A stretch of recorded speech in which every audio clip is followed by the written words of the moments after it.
You don't need no education. Teacher, leave them kids alone. Welcome to Teacher's Pod. All right. I guess that's it. Yeah. Again. Hello, everyone. How are you this hour or this day, this night that you will be listening to this podcast?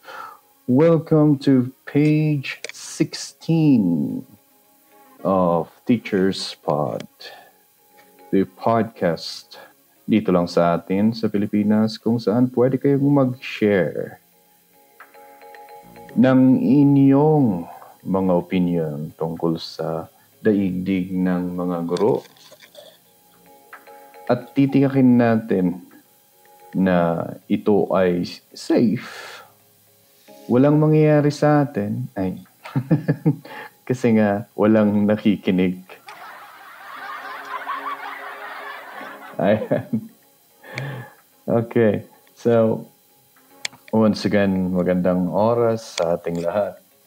At konektado pa rin sa ating pinag-usapan ng page 15, yung pumasa ng walang ginawa. Ayan.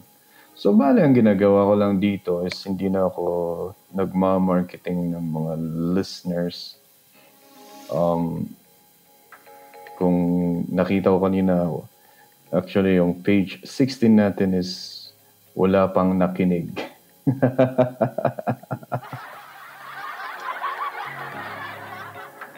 Ayan. Anyway, it's fine, it's good kasi I do this, as a parang stress reliever. At the same time, it's a journal ng mga nangyayari, mga opinion natin sa education. And yun lang, gusto lang na ilalabas itong mga saloobin natin aside sa mga video clips na ginagawa ko. Gusto ko lang ma-share lang dito. And at the same time, kung merong mga pwede nating makausap or mga sulat na pwedeng maipadala sa atin, that's good. We can always have that one. And like yung ginawa natin ngayon, or gagawin natin ngayon, it is really connected sa topic natin nung last na pumasa pero walang ginawa. Ngayon may nag-send sa akin ng screenshots of a post sa Reddit. They screenshotted it and then sinend nila sa atin. And tinatanong kung ano ang opinion natin. So, titingnan nila. So, ang picture is, sabi niya, the public needs to know the ugly truth. Students are significantly behind. Okay. Ano po bang bago? Yeah, and I agree. Yun ang masakit na katotohanan, kumbaga, di ba? Na ang mga estudyante natin, sa result nga ng PISA, sinasabi doon na mga 5 or 6 years behind tayo. And saan ka ba naman nakakita kasi ng meron tayong mga high school na hindi pa nakakabasa? That means talagang behind tayo. Hindi nakakabasa, nakatuntong ng high school. There's a big question mark there. And there's a lot of question. Marami tayong tanong doon na anong nangyari? Paano pumasa? Ayun nga, nabanggit nung page 15 natin or episode 15 natin. Yung isang bata na nag-post, nagyabang na walang ginawa pero pumasa. And I don't know saan natin titingnan, kung saan dapat ma-pinpoint yung root ng problema, saan ba talaga ito nag-umpisa? And I think yung sabi ko nga nung last is, lahat tayo may papel na ginagampanan para malutas ang suliraning ito. Hindi lang ito suliranin na lulutasin ng mga teacher, ng mga principal, ng buong pamunuan ng DepEd, pero lahat tayo na involved dito ay kailangan nating gawin or may papel tayong ginagampanan para malutas natin itong problema ito. Tuloy natin yung sinend sa messenger natin na ito. And then, by the way, thank you so much sa nag-send. Kung wala kayong sinisend sa akin, wala ako tayong mapag-uusapan sa podcast nito. Anyway, para sa inyo to. Ayan. Thank you so much. Okay. So, ang unang picture dito sa amin, there was a teacher who went viral on TikTok when he stated that his 12 to 13-year-old student do not know their shapes. Shapes. Hindi niya alam ang shapes. Oh my God.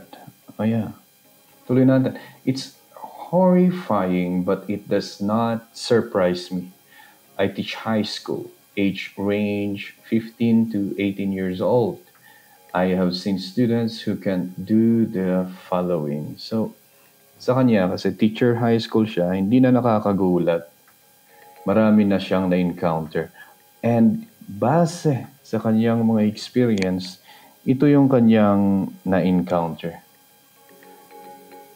Una, read at the grade level.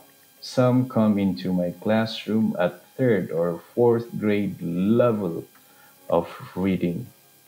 There are some students who cannot sound out words. Aminado tayo dyan. Marami na tayong nakitang ganyan. And again, saan natin uumpisang ipinpoint yung problema? Kasalanan ba ni elementary teacher? Anong dapat mangyari? Kasalanan ba ni elementary teacher or kasalanan ng maling sistema or kasalanan ng parang sa observation natin is nagdi-diminish na disiplina ng mga kabataan. Saan natin umpisa ang tingnan ito? Diba? Write a couple of sentences. They don't capitalize the first letter of the sentence or the I's. Yan. Yan ang problema ko nung nagtuturo ko ng writing.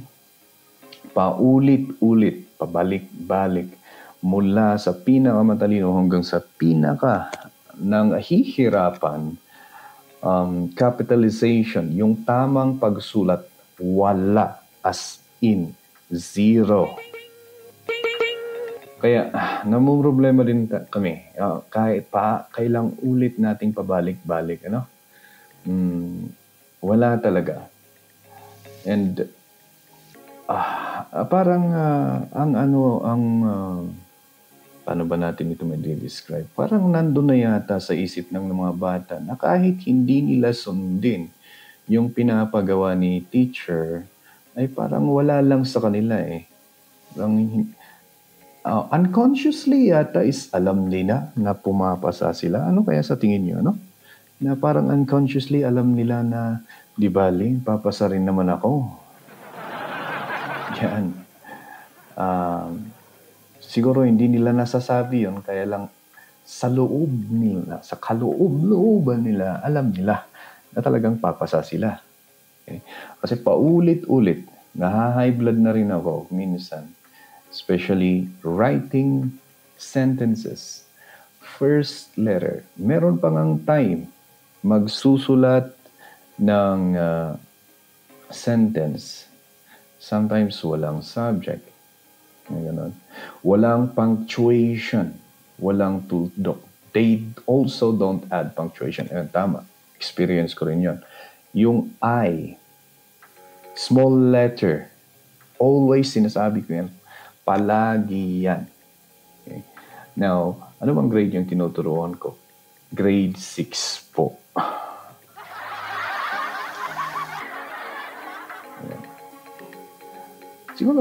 Siguro it's the beauty of teaching. Ano? Yan ang may encounter natin ito. And nasa atin ang paraan kung paano natin ito maisasaayos. At, baka may mga nakikinig na teachers natin dyan na kasama natin na may mga kakaiba or unique strategy that they can share. Pwede rin yun yung isan dito. And then pwede nating i-share dito sa ating podcast. Okay. I have seen students to write one whole page essay without period. Ayun nga. Yung sinasabi kanina. That the use of punctuation. Tama. Hindi nila alam kung saan ilalagay ang comma. Hindi nila alam kung saan ang period. Kailan magka-capital letter. At minsan, hindi nila alam kung paano umpisan ang kwento nila sa essay. Ayan. Ano pa? Okay. Basta sa picture na ito na sinend sa atin galing sa Reddit. Spelling of simple words. Yes. Totoo. Okay. Sa mga hinahawakan ko sa subject na English, totoo yun. Meron pang mag-spell ng halimbawa yung I am handsome. Ano? Ang I niya is A-Y. Okay, so, yan. Ang I niya is A-Y and yung handsome niya is H-A-N-D, tama, S-A-M. Yeah. Yes, totoo yun. Nakakatawa na nakakalungkot. Yun ang nararamdaman ko kapag rinirelate natin yan. Huwag na nating i-sugarcoat. Talagang ganyan. Okay. Pero ang tanong, bakit nakakapasa? Ayan.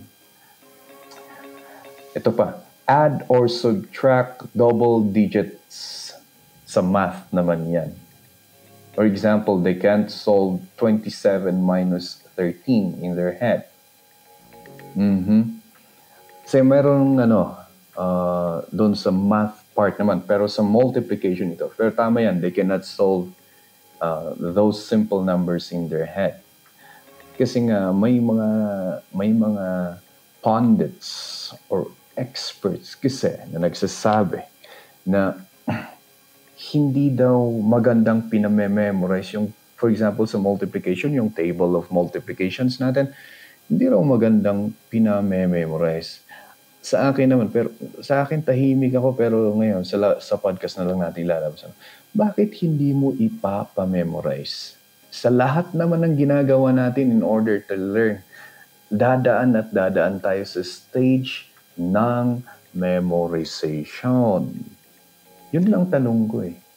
Kaya, lagi kong sinasabi sa mga grade 4, grade 5 namin na you have to memorize the table of multiplications. Okay? At sa grade 4. Kasi, as time goes by, as you go to a higher math, nadadagdagan ang minimemorize ninyo. Meron kayong mga formula na kailangang memorize. Mali kasi yung pagkakasabi na don't just let them memorize. Okay? Ang dapat kasing sinasabi is you memorize and then you understand why it came to that formula that you need to memorize. Say for example, kapag gusto nilang i-memorize yung formula ng volume of a rectangular prism, they have to understand bakit ang volume niya is length times width times height. Tama?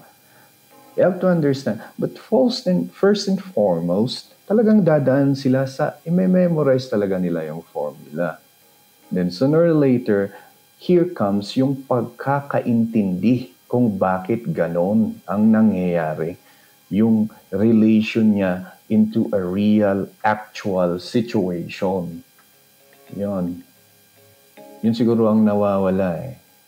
One factor dun is yung dami ng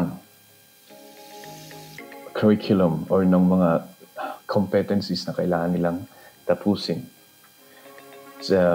Parang nagmamadali tayo sa mga competencies na gusto nating tapusin ng mga bata. So, nakakaligtaan natin yung mastery. Mastery ng mga yon. Okay. They also cannot do it on paper. Hindi na nila na-solve sa iisip nila. Yung 27 minus 13, hindi pa nila ma-solve sa papel. Kailangan daw nila ng, guess what? Calculator. Yan. Yeah. Okay, the drawback of technology. Kasi madali na lang kapag magka-calculator tayo, doon na lang. Hindi nila na-appreciate yung process on how we arrived on the answer. They don't know their multiplication tables. Ayan, sabi ko ni John. Hindi sila marunong mag-round. Hindi sila marunong mag-graph. Hindi nila naiintindihan yung concept ng negative. Hindi nila naiintindihan. They don't understand percentages. They cannot solve one-step variable equations. For example, if I tell them to solve 2x is equal to 8, solve for the value of x, they can't solve it. Pero marunong silang magsabing, bakit mo sa akin papahanap ang iyong x? Yan. Doon naman sila magaling doon sa mga, ayan. Okay. Ako nga, hindi ko mahanap si x. Ba't mo papahanap sa akin yung x mo? Doon sila magaling. Yan. Yan. Nabibilib ako sa mga teacher na nakakasabay sa mga ganong pakulo. Okay. They cannot solve for x.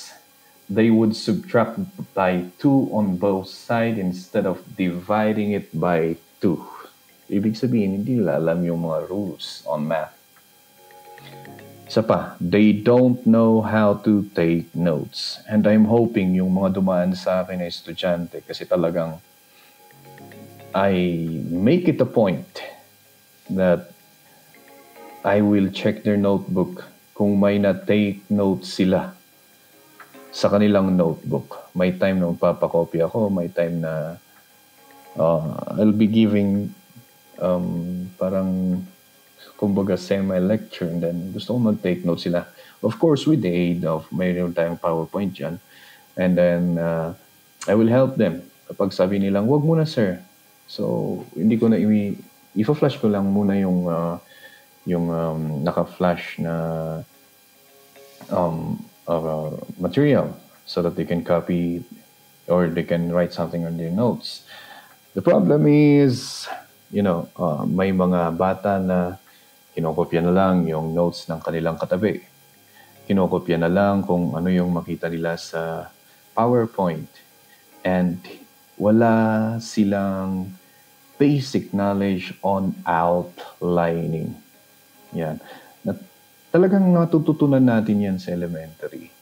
Pero kung titingnan mo naman kasi ang subject ng Filipino at English, wala yon.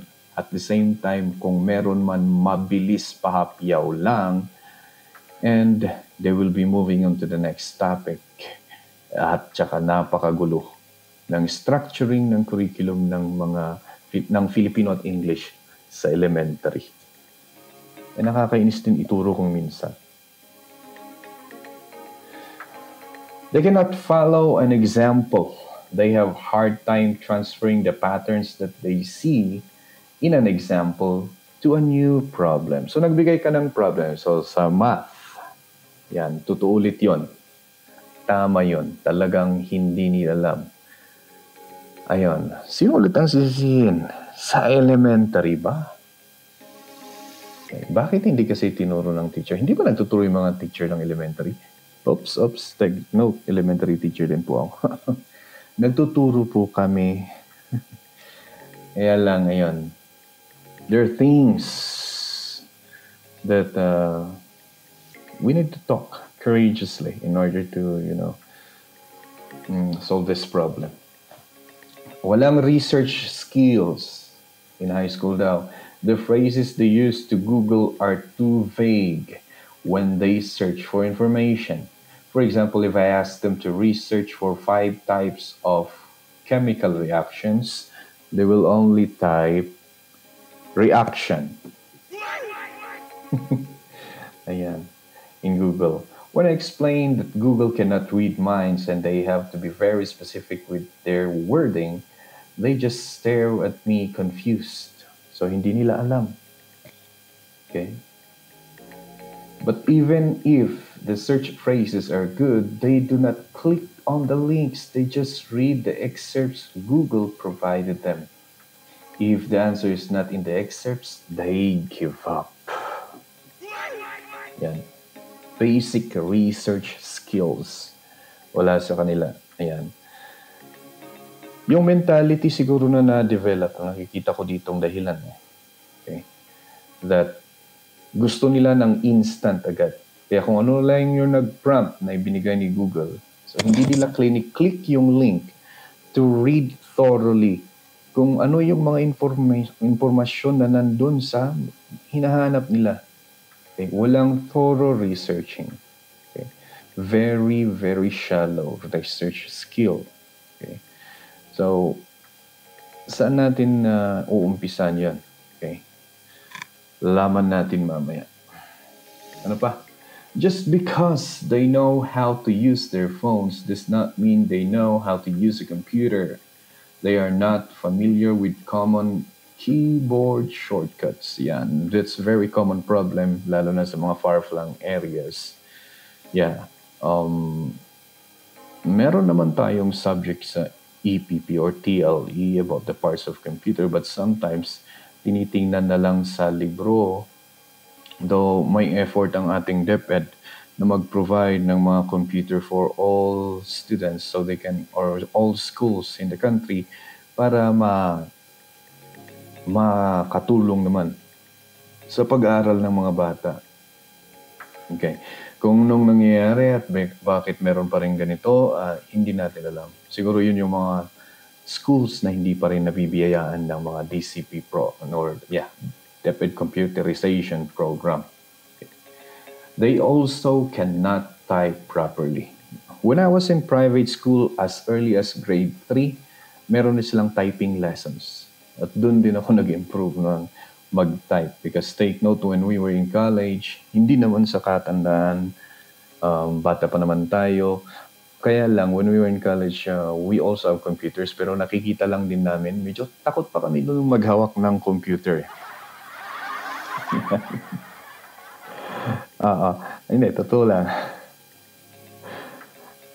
Medyo takot kami maghawak ng computer. Hindi ko lang kung bakit.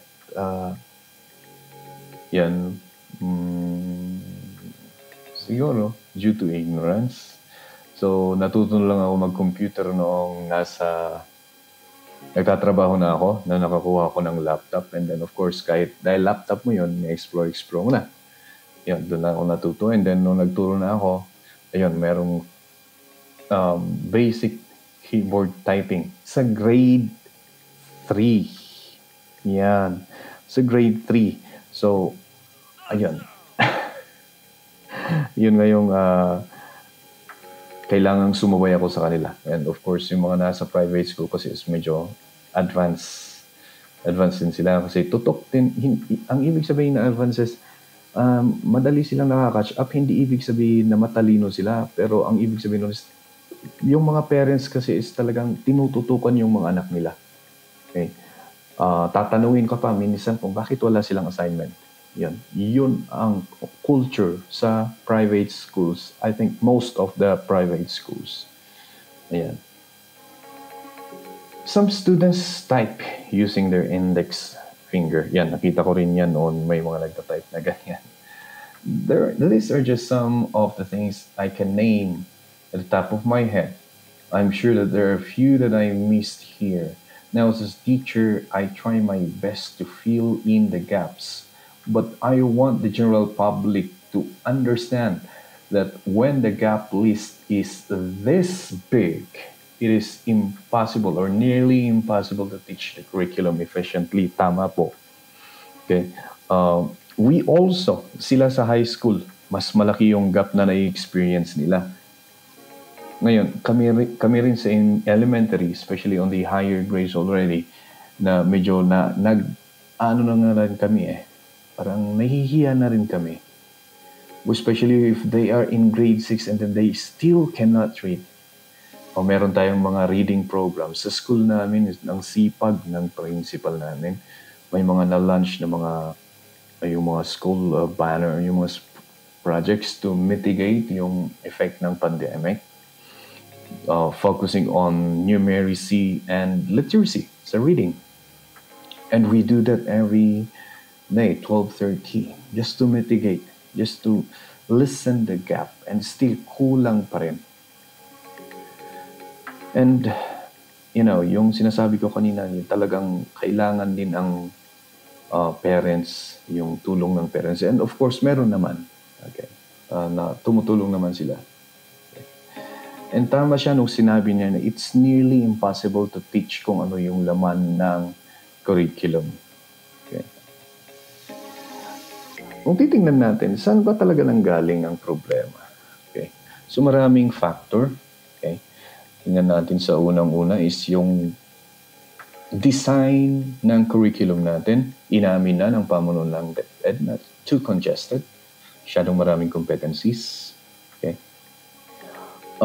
Yung mga educational styles that they think that it's because it's good on paper na good din ang application. Like yung parang hindi ko naman sinasabi ng DepEd na walang mababagsak, pero parang ganun na rin ang system. Kasi yun nga, parang no one left behind. Meron at meron talaga. That's an impossibility when you say no one should be left behind. Okay? Somebody will develop late and then yun nga, why promote them? Why not let them stay in that level so that they can thoroughly develop themselves before moving, so that their foundation will become solid, mas pulido yung foundation nila bago sila umakyat sa mas mataas na level. Diba? Yun, isa yun. Sometimes it's too good on paper, but then not too good in the reality. Ano pa? We, as the village who takes care of the child, did not instill the work ethic. Napaka-importante. Work ethic para sa mga bata. Yung process of working. Yung dedication to doing something. Okay? Doing the whole process till finishing it. Wala yun. Di natin na-instill yun sa mga bata. And that needs to be done at the early age. Okay. Yung commitment to working on something and finishing it, wala yun. Okay. At the same time siguro yung hindi ko sinasabi, pero sometimes teachers, not all, but sometimes just teachers gave up because it's a ton of work. Okay. They do a lot. Teachers do a lot. Ginagawa natin lahat. But then there are things that we really can't control. Yun yung sinasabi ko. Na sometimes sasabihin mo na lang, pagdadasal mo na lang na, and you will really wish that sapay kuma, or sana when you go up, you will improve more. Yun. So, still, that's the reality of the field. It's the real situation. Tama siya. We are significantly behind. And again, on these issues, those are the things that I look and I observe that is lacking na kailangan nating matugunan para at least dahan-dahan, step by step, maisayos yung problema or malutas ang problema na ito. Hindi ko pa nakikita yung style or yung curriculum na matatag. May mga kasama na akong nasilip na ito at medyo may mga napapakunot noo, parang walang nabago, I don't know. Pero, well,